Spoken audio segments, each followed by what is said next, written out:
کیونکہ جب رات کا اندھیرا چھاتا ہے تو اس میں تنہا ہوتی ہوں. اور I'm sorry.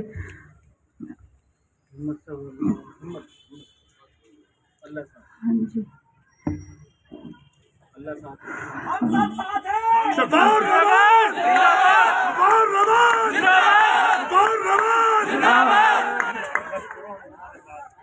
تو کہنے کا مطلب یہ ہے کہ مجھے یہ سب دکھا کر آپ کو ایموشنلی بلیک میل نہیں کرنا ہے، کیونکہ مجھے اتنا تو یقین ہے کہ آپ لوگ میری پریشانی کو سمجھ رہے ہوں گے.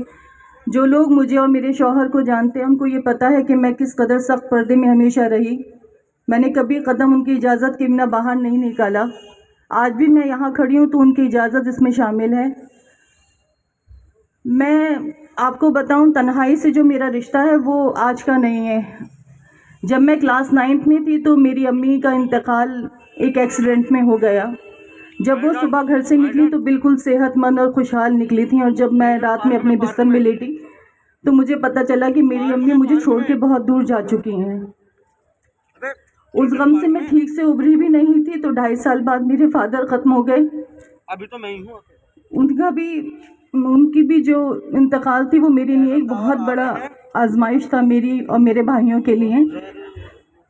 مجھ سے زیادہ میرے بھائیوں کے لیے، کیونکہ میرے سر پہ میرے 2 بھائی تھے، بٹ ان کے لیے شاید کوئی نہیں تھا، کیونکہ بہنوں کے لیے ان کا بھائی ایک بہت مضبوط سہارا ہوتے ہیں. پھر میں علی گڑھ چلی گئی. جب میرے فادر کا انتقال ہو گیا، علی گڑھ میں جا کے میں نے پڑھائی اپنی مکمل کی. جب میں علی گڑھ میں ہوتی تھی اور سنڈے آتا تھا، وزٹنگ آورس آتے تھے، تو اس میں سب لڑکیاں اپنی چھٹیوں میں، اپنے وزٹنگ آورس میں اپنے فیملی ممبرز سے جا کے ملتی تھیں، اور میرے کانوں کو بھی ایک آواز کی طلب ہوتی تھی کہ شاید کوئی آ کر کہے کہ تمہارے امی پاپا آ کر تم سے ملنے کے لیے کھڑے ہیں. بہرحال اچھے لوگ تھے اور سب محبت والے تھے، تو وہ وقت گزر گیا. پھر میری شادی شفا الرحمان سے 2008 میں ہوئی، نومبر میں. تو مجھے لگا کہ شاید بہت ساری جو میری محرومیاں ہیں وہ ختم ہونے جا رہی ہیں، اور ہو بھی گئی تھی کہیں حد تک. بٹ اس کے کچھ دن بعد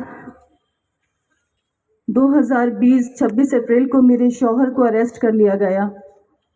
وہ اریسٹنگ میرے لیے ایک ایسا پہاڑ تھا جو مجھ پر اچانک سے ٹوٹا تھا، اور میرے بچوں پر. اس ٹائم میرے جو بچے تھے وہ بہت چھوٹے تھے، ان کو سمجھا پانا بھی میرے لیے بہت زیادہ مشکل اور تکلیف دہ تھا.